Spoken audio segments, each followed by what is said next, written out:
शरद पवार यांच्या प्रमुख उपस्थितीमध्ये महिला आघाडीचा निर्धार मेळावा पार पडणार आहे अशी माहिती शहराध्यक्षा सुनीता रोटे यांनी दिली आहे। सोलापूर शहर राष्ट्रवादी काँग्रेस महिला आघाडीच्या वतीनं शनिवार दिनांक 20 जानेवारी रोजी दुपारी 1 वाजता सलगरवाडी डोणगाव रोड येथील न्यू हायस्कूलच्या मैदानावर राष्ट्रवादी काँग्रेसचे राष्ट्रीय अध्यक्ष माजी केंद्रीय कृषी मंत्री शरद पवार यांच्या उपस्थितीत महिला मेळाव्याचं आयोजन करण्यात आलं आहे अशी माहिती शहराध्यक्ष भारत जाधव, राष्ट्रवादी महिला आघाडीच्या शहराध्यक्षा माजी नगरसेविका सुनीता रोटे यांनी पत्रकार परिषदेत दिली। सोलापूर शहर राष्ट्रवादी काँग्रेस महिला आघाडीच्या वतीने शनिवारी 20 जानेवारी रोजी दुपारी 1 वाजता सलगरवाडी डोणगाव रोड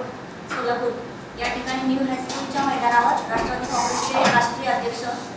माननीय शरदचंद्रजी पवार साहेब यांच्या उपस्थितीत महिला मेळाव्याचे त्याचे आयोजन केलेले आहे। तर 20 जानेवारीला सकाळी दुपारी 8 ते 4:30 या दरम्यान आपला महिला मेळावा असणार आहे आणि आदरणीय पवार साहेबांच्या उपस्थितीमध्ये आदरणीय तसेच आमच्या आपल्या रोहिणी खडसेताई असतील, आमच्या कविताताई मैत्री असतील, शेखर माने भैया उपस्थित राहणार आहे। त्याचबरोबर सोलापूर शहरातील शहराध्यक्ष आमचे आदरणीय भारत जाधव काका, माजी महापौर आदरणीय महेश अण्णा कोठे, ज्येष्ठ नेते सुधीर खरटकर साहेब, महेश गादेकर साहेब, माजी महापौर आदरणीय सपाटे साहेब, जनार्दन कारंपुरी साहेब, ज्येष्ठ नेते शंकर पाटील साहेब, तौफिक शेख भैया, माजी उपमहापौर नाना काळे साहेब, माजी उपमहापौर नलिनी चंदेलेताई,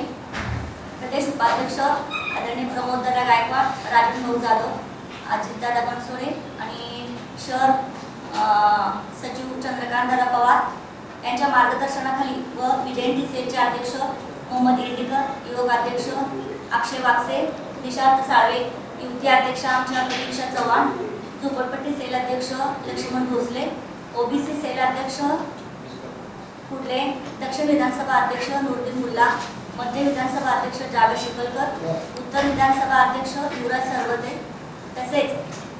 शहर व जिल्ह्यातील पदाधिकारी, युवक युवती कार्यकर्ते यांच्या सहकार्याने या मेळाव्याचं त्या दिवशी आपण आयोजन केलेले आहे। यावेळी माजी महापौर महेश कोठे, चंद्रकांत पवार, प्रमोद गायकवाड, शंकर पाटील, लता फुटाणे, सुनीता गायकवाड आदींची उपस्थिती होती।